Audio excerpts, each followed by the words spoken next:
வணக்கம். ஆயிஷான் செய்திக்காக நான் உங்கள் ஆனந்தன். டிஆர் வெப்சைட்டில் போய் பார்த்தீங்கன்னா, அடிஷனல் சிவி லிஸ்ட் வந்திருக்கு. உடனே ஒரு பெரிய பதட்ட நிலை, மகிழ்ச்சி நிலைக்கு போக வேண்டாம். இது வந்து ஆசிரியர் தேர்வு வாரியமா பார்த்து வெளியிடல. பள்ளி கல்வித்துறையா பார்த்து வெளியிடல. இது வந்து மாற்றுத்திறனாளிகள் உரிமைகள் சட்டம் அப்படின்னு ஒன்று இருக்கு. RPWD act 2016. இந்த விதிமுறையை பயன்படுத்தி இந்த விதிமுறையின் அடிப்படையில் பிடிடிஆர்பியில் வெளியிடப்பட்ட சர்டிஃபிகேட் வெரிஃபிகேஷனில் சில கவனக்குறைகள் இருக்குன்னு கண்டுபிடிச்சி அதற்கு வழக்கு தொடுத்த காரணத்தினால அந்த வழக்கு விசாரணை ஒரு 5 விசாரணைக்கு பிறகு அதற்கான முடிவின் அடிப்படையில் இந்த சிவி லிஸ்ட்டை கொடுத்துருக்காங்க. இதுதான் சிவி ஷெட்யூல்டு 4 அப்படின்னு கொடுத்துட்டு additional CV list Tamil, physics, history and geography வந்திருக்கு. இதில் போய் பார்த்தீங்கன்னா இது எதாவது சொன்னேங்க, இது வந்து பள்ளி கல்வித்துறை கொடுக்கல, டிஆர்பியாக கொடுக்கல, மாற்றுத்திறனாளிகளுக்கான உரிமைகள் சட்டத்தை சரியாக பின்பற்றவில்லை. அதனால் வந்து ஆசிரியர் தேர்வு வாரியத்தை இதை ரிவைஸ்டு பண்ணுங்கன்னு சொல்லி தொடுத்த வழக்கோட விசாரணையோட முடிவின் அடிப்பில் வந்திருக்கு. இது 16/7/2020 பதிவு பண்ணியிருக்கேன். வீடியோவும் 16 ஜூலை தான் பதிவு பண்ணுறேன். எப்படி சார் இதெல்லாம் சொல்கிறீங்க அப்படின்னா, இதில் சீரியல் நம்பர் 3 ஃபிசிக்ஸில் இருப்பார் Kathireshkumar sir. So Kathireshkumar sir வந்து இந்த மாற்றுத்திறனாளி, அவர் வந்து பார்த்திங்கன்னா லோக்கோமோட்டர் டிசபிலிட்டியில் இருக்கார். ஆயிஷா டீச்சர்ஸ் ஃபேமிலியில் கடந்த 2 மாதத்துக்கு முன்னாடி நான் ஒரு பதிவு கொடுத்துருப்பேன். மாற்றுத்திறனாளிகள் உரிமைகள் சட்டம் ஆர்பிடபிள்யூடி ஆக்ட் அப்படின்னு சொல்லிட்டு. முதல் ரெக்ரூட்மெண்ட்டில் மாற்றுத்திறனாளிகள் யாரும் இல்லாத பட்சத்தில் அடுத்து எங்கே போகும்? கரண்ட் வேக்கன்சின்றது பேக்லாக் வேக்கன்சி போகும். அப்படி பேக்லாக் வேக்கன்சி போகும்போது அந்த தடவையும் மாற்றுத்திறனாளி இல்லாத பட்சத்தில் 3வது ரெக்ரூட்மெண்ட்டுக்கு போகுது அப்படின்னும் போது நார்மல் பர்சனுக்கு கொடுத்துருவாங்க. இதுதான் வந்து மாற்றுத்திறனாளி உரிமைகள் சட்டம். ரொம்ப சிம்பிளாக சொன்னோன்னா, மாற்றுத்திறனாளிகளை காலி பணியிடங்களில் முதல் வருஷம் அந்த நபர்கள் இருக்காங்களான்னு பார்க்கணும். அந்த நபர்கள் இருந்தால் கொடுப்பாங்க, இல்லைன்னா அடுத்த வருஷம் பேக்லாக் வேக்கன்சி இந்த மாதிரி வந்து அடுத்த வருஷத்துக்கு போயிடுது. அப்படி அடுத்த வருஷத்துக்கு போகும்போது அதே மாற்றுத்திறனாளி அந்த கேட்டகரியில் இல்லாத பட்சத்தில் வேறு யாருக்காவது கொடுக்கணும். ஃபார் எக்ஸாம்பிள், ஃபஸ்ட்டு ரெக்ரூட்மெண்ட்டில் கண் குறைபாடு உள்ள நபருக்கு ஒரு வேக்கன்சி இருக்குது. அப்போ யாருமே வராத பட்சத்தில் அடுத்த வருஷம் பேக்லாகில் போகும். அடுத்த வருஷமும் கண் குறைபாடு உள்ள நபர் வராத பட்சத்தில் அது அடுத்த வருஷம் பேக்லாகில் போகாமல் கண் திறன் குறைபாடு தான் இல்லையே, ஆனால் அதே பாடம் அதே கம்யூனிட்டியில் நமக்கு செவித்திறன் குறைபாடு இல்லை கை கால்களில் மாற்றுத்திறன் கொண்டவர்கள் அவர்கள் யாருன்னா இருக்காங்கன்னா அவங்களுக்கு கொடுக்கணும். இதுதான் வந்து ஆர்பிடபிள்யூ ஆக்ட் ரூல். இந்த ஆர்பிடபிள்யூ ஆக்ட் ரூலில் வந்து 9 பாடங்கள்லையும் முறையாக பின்பற்றப்படலை. அதை கண்டுபிடிச்சி அதை பற்றி ஒரு வழக்கு போட்டதுனால இது வந்து கரெக்டு தான், சரி இந்த ஆக்டை நாங்கள் ஃபாலோ பண்ண சொல்லி அந்த ஆக்டின் அடிப்படையில் இவங்களெல்லாம் கூப்பிட்ருக்காங்க.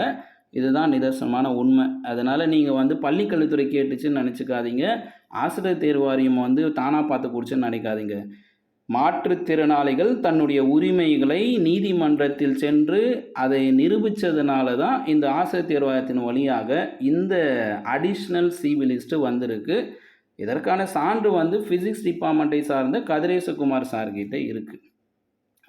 ஓகேங்களா? இதுதான் இந்த அடிஷனல் சிவி லிஸ்ட்டோட பேக்ரவுண்டு. இதுதான் இதில் எப்படி சார் இந்த ரிசர்வேஷன் ஃபாலோ பண்ணியிருக்காங்க அப்படின்றது இந்த நியூஸ் சேனல்லே கொடுத்துட்றேன். ஆஸ் வெல் அஸ் நான் ஆயிஷா டீச்சர்ஸ் ஃபேமிலியும் கொடுக்குறேன். ஏன்னா ஆயிஷா டீச்சர்ஸ் ஃபேமிலி ஏன் கொடுக்குறேன்னா, மாற்றுத்திறனாளிகள் உரிமைகள் சட்டம் இப்படி இருக்குன்னு சொல்லி பதிவு கொடுத்தது தமிழ்நாடு அளவில் Ayesha teachers family, Ayesha academy Anand sir மட்டும்தான்.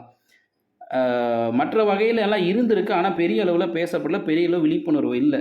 இந்த மாற்றுத்திறன உரிமைகள் சட்டத்தினால முதுகலை பட்டதாரி ஆசிரியத்தில் ஒரு பெரிய மாற்றம் வரப்போகுது. எதிர்காலத்தில் செகண்ட் டிகிரி டீச்சரும் பெரிய மாற்றம் வரும். அதே மாற்றத்தை தான் இங்கே ஆரம்பிச்சிருக்கோம். இந்த மாற்றமானது மாற்றுத்திறனாளிகளோட வாழ்க்கையில் ஒரு ஒளியேற்றக்கூடிய ஒரு செயல். இதில் கதிரேஷ்குமார் சாருக்கு தான் நன்றியை செலுத்தணும், அவருக்கு வந்து வாழ்த்துக்களையும் தெரிவிச்சுக்கணும். உரிமைகளை வீட்டோடு இருந்து கேட்காம சரியான முறையில் சரியான அணுகுமுறையில் நீதிமன்றத்தை நாடினதுனால அவருக்கான உரிமை கிடச்சிருச்சு. ஸோ ஃபஸ்ட்டு சிவி லிஸ்ட் வரும்போது கதிரேசகுமார் சார் பேர் சிவி லிஸ்ட்டில் இல்லை. ஆனால் மாற்றுத்திறனாளி உரிமைகள் சட்டத்தின் அடிப்படையில் பின்பற்றினா என்னுடைய பேர் அந்த இடத்துல வரணும், நீங்கள் என்னை கூப்பிடலை, அப்போ நீங்கள் மாற்றுத்திறனாளி உரிமைகள் சட்டத்தை எடுத்து படிங்க, படித்து பார்த்தா அதன் அடிப்படையில் லிஸ்ட்டு போடும்போது என் பேர் வரும்னு சொல்லி கேட்டதுனால அந்த உரிமைகள் சட்டத்தை எடுத்து பார்த்து அதன் அடிப்படையில் தான் இந்த லிஸ்ட் எடுத்திருக்காங்க.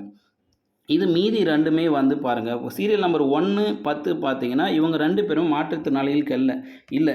இவங்க 2 பேருமே எந்த வகையில வந்தாங்கன்றது அவங்கள கம்யூனிகேட் பண்ணா நம்ம தெரிஞ்சுக்கலாம். Serial number 1 Tamil department, serial number 10 geography. இவங்க 2 பேருமே ஏதாவது வழக்கு தொடர்ந்து அதன் அடிப்படையில வந்தார்களா? அப்படின்றது இனி வரும் காலங்கள்ல கிடைக்கும்போது தகவல் உங்களுக்கு பதிவு பண்றேன். பட் நடுவுல இருக்கிற சீரியல் நம்பர் 2லிருந்து சீரியல் நம்பர் 9 வரை நடந்த உண்மை என்னன்னா, இந்த மாற்றுத்திறனாளிகள் உரிமைகள் சட்டம் ஆர்பிடபிள்யூ ஆக்ட் 2016 அதுதான்.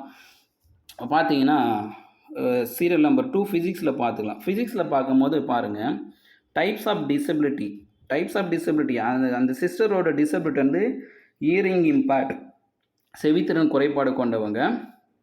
இவங்க என்ன கேட்டகரினா டைரெக்டாக ஜென்ரல் கேட்டகரி ஹெச்ஐலே கிடச்சிடுறாங்க. டைரெக்டாக ஹியரிங் இம்பேர்ட்லேயே அவங்கள கூப்பிட்டு வச்சுருக்காங்க.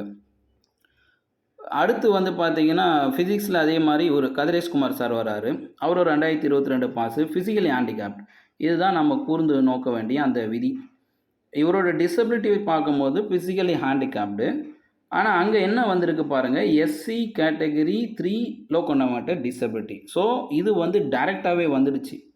கேட்டகரி 3 லோகோமோட்டர் டிசபிலிட்டி எஸ்சி கேண்டிடேட்டுக்கு கொடுக்கணுன்றதுனால அதே கரண்ட் வேகன்சிலே அவருக்கு கொடுத்துட்டாங்க.